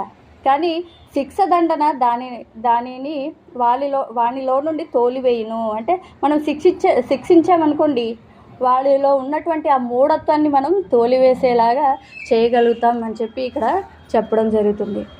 కాబట్టి గమనించండి. అలాగే హెబ్రీ పత్రిక 12:9 వచనంలో కూడా శరీర సంబంధమైన తండ్రులు తమకు శిక్షకులై ఉండిరి, వారి యందు భయభక్తులు కలిగి ఉంటిమి, అట్లయితే ఆత్మలకు తండ్రి అయిన దేవునికి మరి ఎక్కువగా లోబడి ఉండవలెను, బ్రతకవలెను అనేసి ఇక్కడ ఉంది. అంటే తల్లిదండ్రులు, శారీరక సంబంధమైన తల్లిదండ్రులే మనకు శిక్షకులైన ఉన్నప్పుడు మరి వాక్యం ద్వారా మనల్ని శిక్షిస్తున్నాడు, మనకి హెచ్చరిక చేస్తున్నది ఎవరండి? మన ఆత్మలకు తండ్రి అయిన దేవుడు. కాబట్టి మరి ఎక్కువగా మనము జ్ఞానము, బుద్ధి నేర్చుకోవాలి అనుకుంటే ఎక్కువ మనం దేంట్లో గడపాలి? దేవుడిని మనలో పెట్టుకొని, దేవుడికి మన హృదయంలో చోటిచ్చి, దేవుడి చిత్తానుసారంగా మనం బ్రతికితేనే మనం చెడును విసర్జించిన వారుగా ఉంటామన్నమాట. మరి భయము, భక్తి అంటే ఏంటి? చెడుతనాన్ని విసర్జించిన వాడే భయభక్తులు గలవాడు అన్నాడు.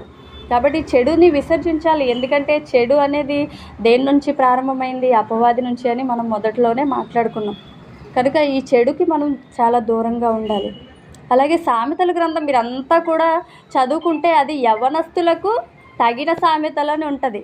మన యొక్క మరి బుద్ధి మంచిగా పెట్టుకోవాలి అంటే ఎక్కువగా మీరు యవ్వనస్తులైన వాళ్ళు సామెతల గ్రంథం కనుక మీరు చదివితే మీకు చాలా మంచి అంటే ఆలోచన ఇవన్నీ కూడా వస్తుంది.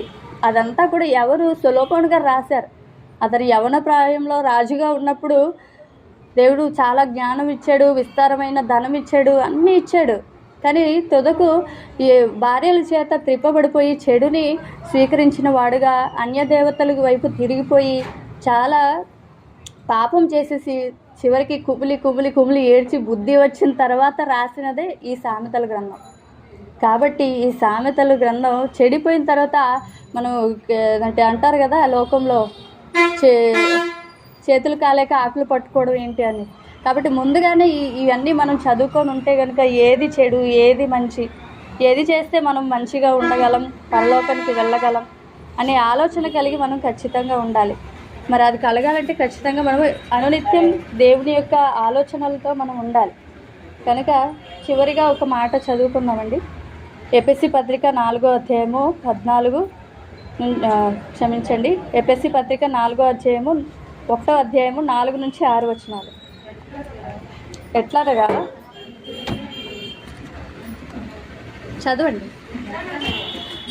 తన ప్రేమియందు తాను ఉచితముగా అనుగ్రహించిన తన కృపామహిమకు కీర్తి కలుగునట్టు తన చిత్త ప్రకారమైన దయా సంకల్పము చొప్పున యేసుక్రీస్తు ద్వారా తనకు కుమారునిగా స్వీకరించుటకై మనలను ముందుగా నిర్ణయించుకొని మనకు తన ఎదుట పరిశుద్ధులము నిర్దోషులమై ఉండవలెనని జగత్తు పునాది వేయబడక మునుపే ప్రేమ చేత ఆయన క్రీస్తులో మనలను ఏర్పరచుకున్నాడు. ఓకే అండి. అంటే ఇక్కడ దేవుని యొక్క సంకల్పం ఉంది. అంటే మన పాఠం ఏంటి? తల్లిదండ్రుల పెంపక లోపం నెరవేరని దేవుని సంకల్పం. మరి దేవుని యొక్క సంకల్పం ఏంటి? ఈ లోకంలో మనల్ని పంపేసి ఇక్కడే ఉండిపోమని చెప్పాడా? లేదు. కీర్తనల గ్రంథం 90వ అధ్యాయంలో ఏమని ఉంది? మొదటి వచనం, తరతరముల నుండి నివాస స్థలము మాకు నీవే. అంటే నరుల్ని మంటికి మార్చుచున్నావు, నరులారా తిరిగి రండని సెలవిచ్చుచున్నావు. అంటే ఇక్కడ వచ్చిన తర్వాత మళ్ళీ తిరిగి ఎక్కడికి వెళ్ళాలి? దేవుడున్న లోకానికి వెళ్ళాలి. మనం దేవుడున్న లోకం నుంచి ఇక్కడికి వచ్చాం కాబట్టి తిరిగి అక్కడికి వెళ్ళడం ఆయన యొక్క సంకల్పం. కానీ ఆయన యొక్క సంకల్పాన్ని కాలరాసింది ఎవరు? అపవాది. దేవుడు ఎలాంటి శక్తిమంతుడో అపవాది కూడా అంతే శక్తిమంతుడు. ఈరోజు ప్రపంచ మానవాళి అంతా చెడు వైపు వెళ్ళిపోయిందంటే అసలు అపవాది ఎంత శక్తియో, ఎంత తెలివైనదో ఒకసారి ఆలోచించండి.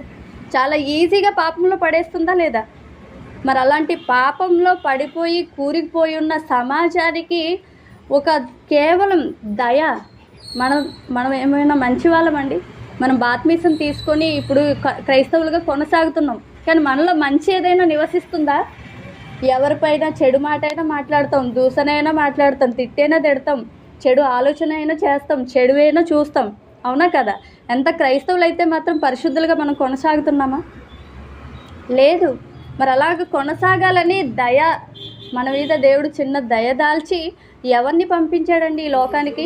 యేసుక్రీస్తు వారు. పాపులుగా మనం చచ్చిపోయిన ఉన్నాం కనుక మరి లోకమంతా కూడా పాపంతో మునిగిపోయి ఉంది కనుక దేవుడు దయదాల్చి మనకి యేసుక్రీస్తు వారిని ఈ లోకానికి పంపించడం జరిగిందండి. మరి ఇంత పాపం చేసి ఇలాగా మనం దేవుడు దగ్గరికి వెళ్ళే అవకాశాన్ని మనం కోల్పోయి ఉన్నాం కనుక అక్కడ దేవుని యొక్క సంకల్పం చెప్పడం జరుగుతుంది. ఎట్లనగా తన ప్రియుని యందు తాను ఉచితముగా మనకు అనుగ్రహించిన తన కృపా మహిమకు కీర్తి కలుగునట్టు. దేవుడు మనం డబ్బులు ఇస్తే, యేసుక్రీస్తు వారు మనం డబ్బులు ఇస్తే ఆయన ప్రాణం పెట్టాడండి? లేదు. ఉచితంగా తను మన కోసం ప్రాణం పెట్టాడు. తన చిత్త ప్రకారమైన దయా సంకల్పము చొప్పున తన ఇష్ట ప్రకారమే. ఎవరైనా యేసుక్రీస్తు వారికి బలవంతంగా చంపేశారండి? యేసుక్రీస్తు వారిని శిక్షించడం అంటే కరెక్టే. కొరడాలతో కొట్టారు, సిలువ వేశారు, గొల్గొతా పర్వతానికి తీసుకెళ్లారు, సిలువ వేశాడు. కానీ యేసుక్రీస్తు వారిని ఎవరైనా చంపారండి? శిక్షించారు. శిక్షించడమే కానీ యేసుక్రీస్తుకు ప్రాణాలు ఎవరైనా తీశారా? లేదు. తనంతటా తానే, ఇదిగో తండ్రి నీ చిత్తాన్ని నేను నెరవేర్చాను, నా ఆత్మను నీ చేతికి అప్పగిస్తున్నానని తనంతట తానే ప్రాణం పెట్టాడు. అంటే ఎలాంటి వారండి మనం? చాలా చెడు స్వభావంతో పాపంతో నిండిపోయిన మన కోసం యేసుక్రీస్తు వారు దయదాల్చి తనంతట తానే తన దయా సంకల్పం చొప్పున ప్రాణం పెట్టి ఆ పాపం నుంచి విమోచనను మనకు అనుగ్రహిస్తున్నాడండి. మరి ఇంత గొప్ప భాగ్యాన్ని మనం మరి ఇక్కడ వరకు వచ్చి కూడా మనం దారి తప్పిపోతే చాలా చాలా ప్రమాదంలో పడిపోతాం. అందుకని ఎట్లనగా తన ప్రియుని యందు తాను ఉచితముగా అనుగ్రహించిన తన కృపా మహిమకు కీర్తి కలుగునట్లు తన చిత్త ప్రకారమైన దయా సంకల్పము చొప్పున యేసుక్రీస్తు ద్వారా తనకు కుమారులుగా స్వీకరించుటకై. మరి తండ్రి అయిన దేవుడికి మరి మొదటగా కుమారులుగా ఎవరున్నారండి? ఇశ్రాయేలీలు, అవునా కాదా? ఇశ్రాయేలీలే తన ప్రజలుగా ఉన్నారు. కానీ మిగతా జనులందరూ కూడా దేవుని పిల్లలుగా పిలువబడ్డారా? లేదు. మరైతే మనం ఇప్పుడు దేవుని పిల్లలుగా పిలువబడుతున్నామంటే దానికి కారణం ఎవరు? యేసుక్రీస్తు వారు. కాబట్టే ఏమంటున్నారు? యేసుక్రీస్తు ద్వారా తనకు కుమారులుగా స్వీకరించుటకై. యేసుక్రీస్తు వారిని ఎవరైతే తన సొంత రక్షకుడుగా అంగీకరించి మారు మనసు పొంది పాప క్షమాపణ నిమిత్తం బాప్తిసం తీసుకొని మరి క్రైస్తవులుగా ఇక్కడ కింద నుండి పరిశుద్ధులుగా నిర్దోషులుగా కొనసాగుతారో వాళ్ళు ఎవరికి పిల్లలంట? దేవుడికి పిల్లలు. యేసుక్రీస్తు వారు ద్వారా మనం దేవునికి పిల్లలయ్యాం. లేదంటే ఇశ్రాయేలీలు మాత్రమే ఆయనకి పిల్లలు. కానీ యేసుక్రీస్తు వారు రావడం మిగతా వాళ్ళకి కూడా సేవ్ అయింది. లేదంటే ప్రతి ఒక్కరు ఇంకా చెప్పవసరం లేదు, అందరూ నరకానికే వెళ్ళిపోవాలి. కానీ యేసుక్రీస్తు దయదాల్చి మన కోసం, కృప అంటే ఏంటండి? చిన్న ఎక్స్క్యూజ్ చేయడం అని. కృప అంటే ఏదో దయదాల్చి మనకి యేసుక్రీస్తు వారు తన ప్రాణం పెట్టారండి. ఆయన ప్రాణం పెట్టడం ద్వారా మనకు రక్షణ అనేది వచ్చింది. కాబట్టి ఈ రక్షణను మనం చివరి వరకు, మనం చనిపోయేంత వరకు చాలా నమ్మకంగా దీన్ని పట్టుకోవాలి. అలా పట్టుకోకపోతే కనుక మనం నిత్యాగ్ని దండనకి జారిపోతాం. అలాగే తల్లిదండ్రులైన వాళ్ళు కూడా దేవుని యొక్క మాటలు ఇంత చక్కగా మీరు ప్రతి వారం ఇక్కడ వింటూనే ఉంటారు. రోజులో వారంలో ఏదో ఒకటి కార్యక్రమాలు అవుతూనే ఉంటాయని విన్నాను. కనుక ఎక్కువగా మీరు దేవునిలో కొనసాగడానికి చూడండి. మరి ముఖ్యంగా యేసుక్రీస్తు వారి గురించి ఆలోచించండి. అంటే మనం ఎంత పాపులైనా, ఈరోజు మంచివాళ్ళు నీతిమంతుల నిమిత్తం ప్రాణం పెట్టడం చాలా అరుదు. కానీ పాపులు, దుర్మార్గులు ఎలాంటి వాళ్ళు ఉన్నారండి ప్రపంచంలో? నరహంతకులు, చాలా క్రూరమైన మనుషులు ఉన్నారు. మరి అలాంటి వారి కోసం యేసుక్రీస్తు వారు ప్రాణం పెట్టారంటే ఒకసారి ఆలోచించండి. మరి ఆయన ఇప్పుడు మనలో ఎవరైనా, మన కుటుంబ సభ్యులే మనకి బ్లడ్ ఇవ్వమంటే ఇస్తారండి? ఇవ్వడానికి ముందుకు వస్తారా? లేదంటే ఒక లివర్ డ్యామేజ్ అయిపోయింది, చిన్న లివరు కొంచెం బాగా ఇవ్వండి అంటే ఇచ్చేవారు ఉన్నారా? చిన్న సహాయం ఏదైనా అడిగినా కూడా మొహం తిప్పేసేవారు ఉన్నారు. అలాంటిది యేసుక్రీస్తు వారు తన ప్రాణాన్ని ఇచ్చాడు. తన ప్రాణాన్ని ఇచ్చి మనకి నిత్యాగ్ని దండనకి పోయే మరి ఆ ప్రమాదకరమైన మరి ప్లేస్ నుంచి మనకి తప్పించాడు. అంటే అలాంటి విషయం తెలుసుకున్న మనమైనా చాలా జాగ్రత్తగా ఉండాలి. అలాగే తల్లిదండ్రులైన వాళ్ళు కూడా తమ పిల్లలకి చిన్నటి నుంచి వీటిని నేర్పిస్తే కనుక మరి చెడు దారిన పట్టకుండా మరి దేవుని యొక్క సంకల్పాన్ని నెరవేర్చే వారిగా వాళ్ళు ఎదుగుతారండి. కాబట్టి తల్లిదండ్రులైన వాళ్ళు చిన్ననాటి నుంచే ఎలా అయితే మరి దేవుని జ్ఞానంలో మరి పెంచమని దేవుడు మరి చెప్పాడో, ఇప్పుడు వరకు మాట్లాడిన మాటలు అది మీరు నెమరు వేసుకుంటూ మీ యొక్క పిల్లల్ని ఇలాగ ఎప్పుడు దేవునిలో ఉన్నతంగా పెంచాలి. చెడు మార్గాన్ని పట్టకుండా దేవుడి యొక్క సంకల్పం ఏంటి కింద ఒకసారి చదువుకొని ముగించేసుకుందాం. మనలను ముందుగా తన కోసము నిర్ణయించుకొని, అంటే మనల్ని ముందుగా తన కోసం, దేవుడు తన కోసం నిర్ణయించుకొని మనము తన ఎదుట పరిశుద్ధులమును నిర్దోషులమై ఉండవలెనును. జగత్తు పునాది వేయబడక మునిపే ప్రేమ చేత ఆయన క్రీస్తులో మనలను ఏర్పరచుకోను. ఇప్పుడు పరలోకానికి వెళ్ళాలంటే మనం ఈజీగా వెళ్ళిపోతామండి. మరి దేవుడు ఎలా ఉన్నాడండి పరలోకంలో? పరిశుద్ధుడు కదా, పరిశుద్ధుడు. మరి పరిశుద్ధుడి దగ్గరికి వెళ్ళాలంటే మనం ఎలా ఉండాలి? పరిశుద్ధులుగా, నిర్దోషులుగా, నిష్కల్మషులుగా, మనలో ఎటువంటి మత్సరము, ద్వేషము, కలహాలు ఇలాంటివి ఏమి ఉండకూడదు. ఏదైతే మనకి చెడు ఉంటాయి కదా, గలతీ పత్రిక 5వ అధ్యాయంలో ఉంటాయి. అంటే ఆత్మఫలాలు ఏంటి, శరీర కార్యాలు ఏంటి. ఆ శరీర కార్యాలు ఏవైతే ఉన్నాయో అవి మనలో ఉన్నాయో లేదో చెక్ చేసుకోవాలి. అవి లేకపోతే కనుక ఖచ్చితంగా మనం పరలోకం వెళ్తాం. ఏదైతే ఆత్మఫలాలు ఉన్నాయో అవి మనలో ఉంటే ఖచ్చితంగా పరలోకం వెళ్తాం. కాబట్టి మన హృదయం ఎవరి మీద ద్వేషము పగ ఏమీ లేకుండా చాలా స్వచ్ఛమైన మనసు కలిగిన వారిగా, నీతిమంతులుగా, నిర్దోషులుగా, పరిశుద్ధులుగా మన మరణం వరకు కొనసాగితేనే ఇదిగో దేవునికి పిల్లలుగా యేసుక్రీస్తు వారిని మనం మరి అంగీకరించినట్లయితే మరి యేసుక్రీస్తు ద్వారా దేవునికి పిల్లలుగా మనం మరి పిలువబడతాము. ఆ యొక్క రక్షణ భాగ్యాన్ని మనం పొందుకుంటాం. కనుక క్రైస్తవులైనంత మాత్రాన మనం పరలోకానికి వెళ్ళిపోం. అవునా కదా? ప్రవేశింపజూసేవాడు అనేకులు కానీ కొద్దిమందే ప్రవేశిస్తారంట. అంటే ఆ లిస్టులో మనం ఉన్నామో లేదో చెక్ చేసుకోవాలి. మన ప్రవర్తన, మన యొక్క ఆత్మ పరిశీలన చేసుకుంటేనే మన ఆత్మే మనల్ని గద్దిస్తూ ఉంటుంది మనం ఎలా ఉన్నామో అని. బయట ఉన్న వాళ్ళకి తెలియదు కదండి. నేను ఎలాంటిదానో మీకు పూర్తిగా తెలీదు, కానీ నేను ఎలాంటిదానో నాకు తెలుసు, దేవుడికి తెలుసు. అలాగే మీ యొక్క స్వభావం దేవునికి అనుకూలంగా ఉందా, ప్రతికూలంగా ఉందా అనేది మీకే తెలుస్తుంది. అవునా కదా? ఎవరు ఆత్మ పరిశీలన వాళ్ళు చేసుకుంటే మీ యొక్క ఆత్మ మిమ్మల్ని గద్దిస్తూ ఉంటుంది, హెచ్చరిస్తూ ఉంటుంది. కనుక మరి మీ ఆత్మ దేన్ని మరి ఎలా ఉండాలని హెచ్చరిస్తుంది? ఆత్మ ఖచ్చితంగా మంచిగా జీవించడానికి హెచ్చరిక చేస్తుంటుందండి. కాబట్టి ఆత్మ చెప్పే సంగతులు మనం ఎక్కువగా గ్రహించి శరీర కార్యాలకి దూరంగా ఉండాలి. శరీరం ఎన్నో చెడు వాటికి ప్రోత్సహిస్తూ ఉంటుంది. మెయిన్ యువత గమనించాలి. చెడు చేయడానికి పరుగులు తీస్తూ ఉంటాం, కానీ దాన్ని ఎంత అరికట్టుకుంటే అంత మంచి భవిష్యత్తు ఉంటుంది. కాబట్టి చెడిపోయిన తర్వాత అయ్యో ఆ వయసులో ఉన్నప్పుడు నేను ఇలా ఉంటే బాగుండు, నాకు ఇప్పుడు ఈరోజు ఈ పరిస్థితి వచ్చేది కాదు అని బాధపడే కంటే ముందుగానే మీరు సరి చేసుకోవాలని తెలియజేస్తున్నానండి. కాబట్టి తల్లిదండ్రుల పెంపక లోపం నెరవేరని దేవుని సంకల్పం. కాబట్టి తల్లిదండ్రులైన వాళ్ళు గమనించండి, మీ పిల్లల్ని దేవుళ్ళలో పెంచండి. అలాగే ఇక్కడ ఉన్న యూత్ చెల్లెళ్ళు, అలాగే తమ్ముళ్ళు, మీరందరూ కూడా దేవుని జ్ఞానంలో ఎదగండి. మీ తల్లిదండ్రులకి పేరు తెచ్చేవారిగా, మెప్పు తెచ్చేవారిగా ఉండండి. దేవుడికి ఘనత తెచ్చేవారిగా ఉండండి. మరి ముఖ్యంగా పాపానికి దూరంగా ఉండి ఆ పరలోక రాజ్యానికి చేరుకునేవారిగా మీరందరూ కూడా ఉండాలని మనవి చేస్తూ ఇంతటితో నా మాటలు ముగిస్తున్నానండి. అందరికీ నా వందనాలు. ఇంత చక్కటి అవకాశం ఇచ్చినందుకు మరి చిరంజీవి అన్యకి నాకు వందనాలు తెలియజేసుకుంటానండి. Thank you.